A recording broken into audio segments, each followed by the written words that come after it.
Pues miren, yo deseo abordar mi punto de vista desde una perspectiva muy alejada a la técnica, muy alejada a cuestiones normativas, de orden normativo, y también muy alejada incluso de la misma estética.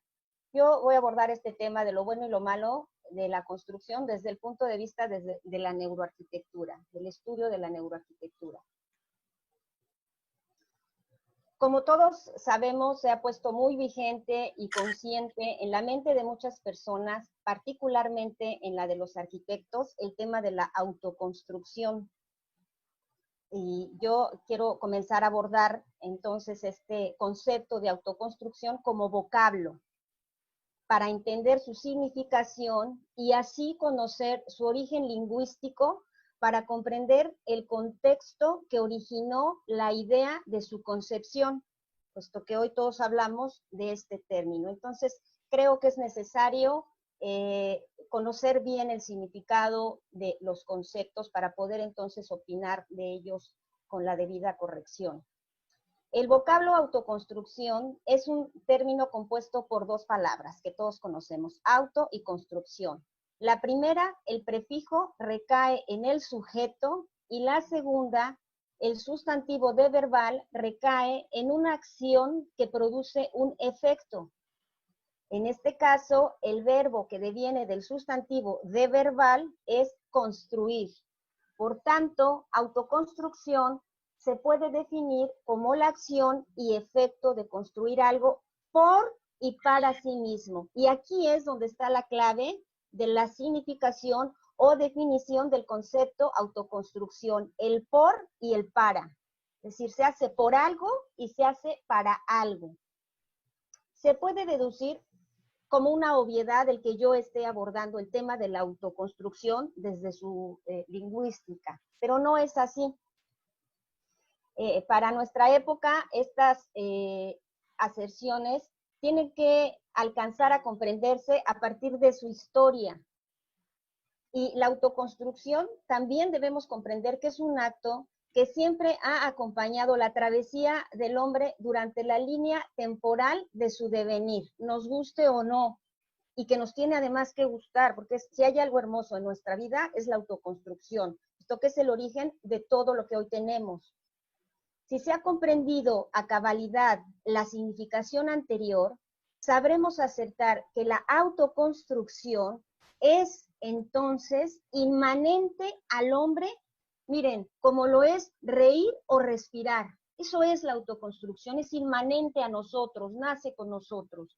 En este sentido, podremos asimilar muy bien cómo es que la existencia del hombre tiene que ver directamente con el morar y en consecuencia el morar con el habitar. Y aquí aparecen otros dos conceptos muy importantes de abordarse y de saber cuáles son sus diferencias, el morar y el habitar, y que tienen que ver directamente con lo que el tema que hoy nos ocupa.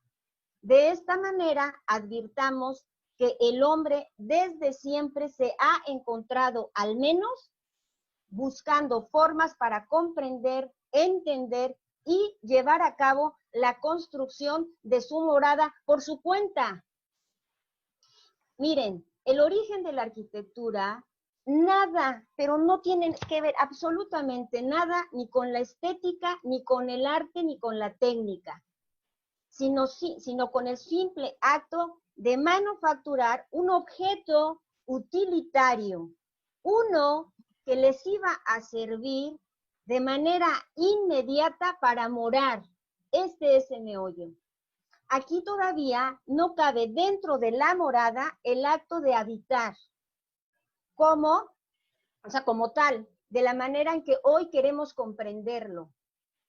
Y esto, ¿por qué? Es muy fácil de entenderlo si nosotros escuchamos las palabras de Juhani Pallasmaa, un filósofo y que además también es arquitecto. Y lo refiere muy fácil de entender cuando él nos dice que el espacio se traslada a la conciencia del hombre mientras el hombre adquiere conciencia del espacio. Por eso, los primeros artificios de morada no eran lugares para habitar, sino para sobrevivir. Y esto quiero que lo anoten y que lo subrayemos. No eran lugares para habitar, sino para sobrevivir estas moradas. Es decir, autoconstruían algo, simplemente para pasar la noche y ya está. Siguiendo esta línea, podemos entender que la autoconstrucción vigente hasta nuestros días como acto humano no resuelve el habitar del hombre, sino únicamente su sobrevivencia. Y aquí hay otro punto de inflexión importantísimo. No resuelve el habitar del hombre la autoconstrucción, sino nada más la sobrevivencia. De esta suerte, el acto de habitar surge paralelamente cuando a la autoconstrucción se le agrega la técnica. Antes incluso que estética, antes que arte. Y comprendamos que toda obra creada por el hombre que trasciende es cuando es arte. Por eso la arquitectura lo es.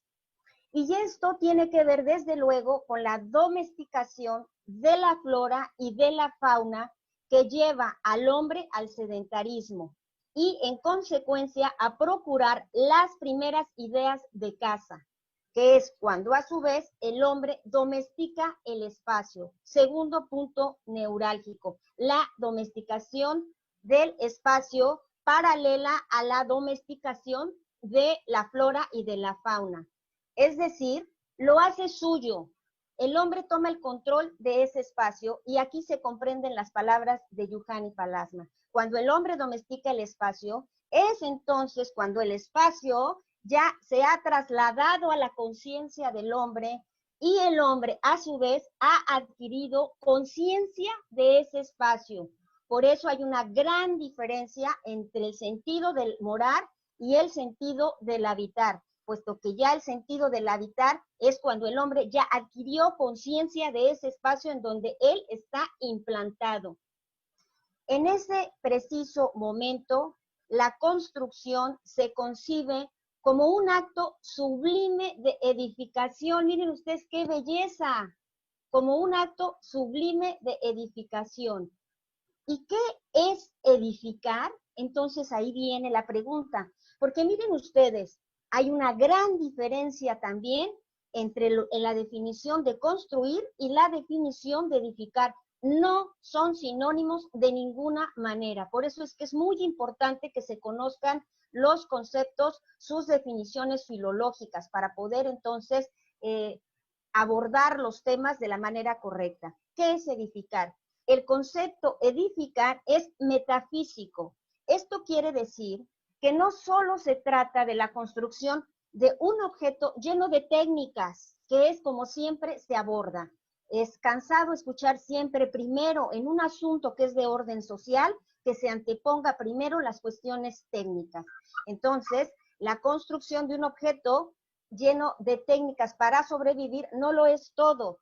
Desde luego se tiene que pensar en que tiene que ser un espacio para ser habitable.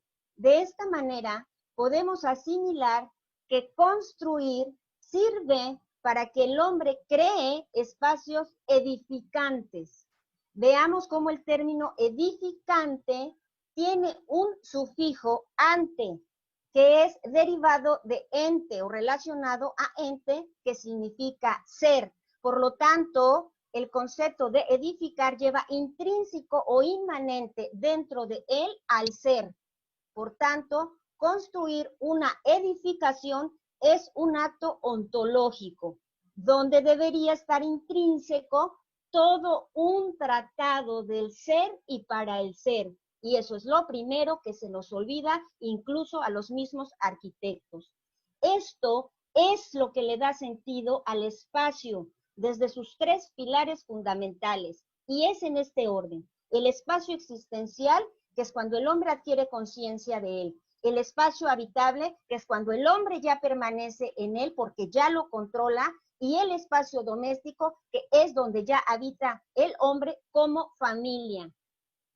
Ahora bien, podemos desprender de estas ideas que la autoconstrucción en manos de familias que carecen no solo de recursos económicos, sino sobre todo y lo más importante, de recursos educacionales, puesto que estas familias hay un promedio de educación de nivel secundaria, cuando más.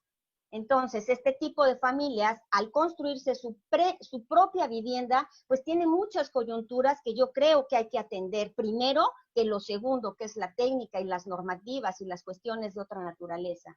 Por todo lo anterior, sin el conocimiento de la técnica, ahora sí ya entra la técnica, sin el conocimiento de la técnica, claro que podrán construir una casa, por supuesto que la van a construir, como Dios les dé a entender, pero la van a construir. Y si son albañiles, pues medianamente la harán un poco mejor.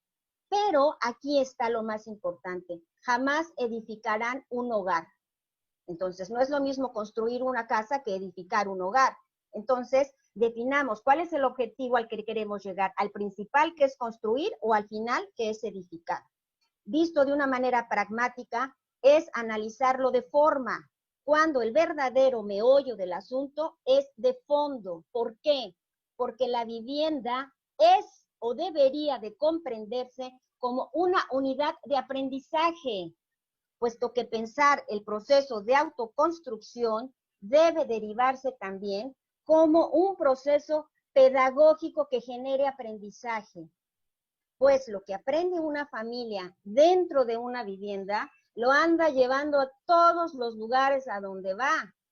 Imagínense ustedes, si viene de un lugar en condiciones precarias, pues cómo quieren que tengamos una sociedad civilizada. Lograr una vivienda por autoconstrucción no solo es una cuestión de orden legal patrimonial.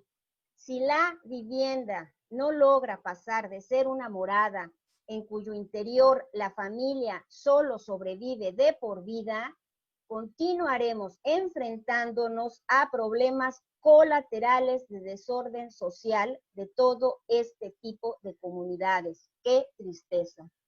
Es muy simple. Cuando considero algo mío, verdaderamente mío, cuando me gusta, pero sobre todo cuando me sirve, es cuando lo hago mío, cuando me pertenece. Entonces, a esto José Villagrán le llama utilidad y conveniencia. Son conceptos que van aparejados y que tienen como resultante la pertenencia. Es un algoritmo que lo debemos de tener todos los arquitectos en principio, antes de echar una línea siquiera en el papel. La utilidad y la conveniencia generan pertenencia. Y miren que les dije que estaba todo este tema muy alejado de la estética, que es a lo que primero que se atiende. Como verán, no estoy abordando un tema de belleza estetizada, sino un tema de vivienda digna. Eso es de lo que se debe de hablar cuando se habla de autoconstrucción. Un lugar que genere el habitar. En conclusión, si la autoconstrucción responde exclusivamente al acto de morar, tendremos una sociedad de familias solo sobreviviendo, que es lo que hacen desgraciadamente todo este tipo de comunidades, para tristeza de todos nosotros, sobrevivir. Qué cansado, qué terrible, qué triste. La injerencia de nosotros, los arquitectos, es fundamental y debe pugnar para lograr ser un medio de acompañamiento que no delinee construcciones para moradas, sino delinee edificaciones que se transformen en hogares. ¿Por qué? Pues es muy simple, porque dan respuesta a espacios vitales, a espacios dignos y a espacios plenos. Muchas gracias.